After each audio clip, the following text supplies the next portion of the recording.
أيها الذين آمنوا كتب عليكم الصيام كما كتب على الذين من قبلكم لعلكم تتقون إلى الآخر.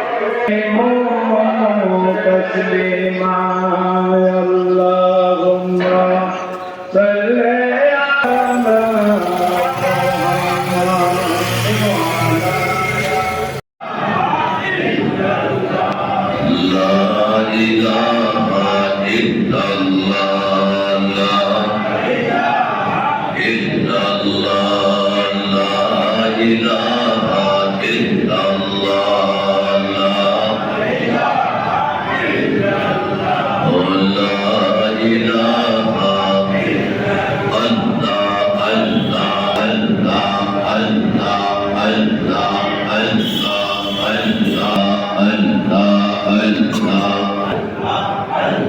Allah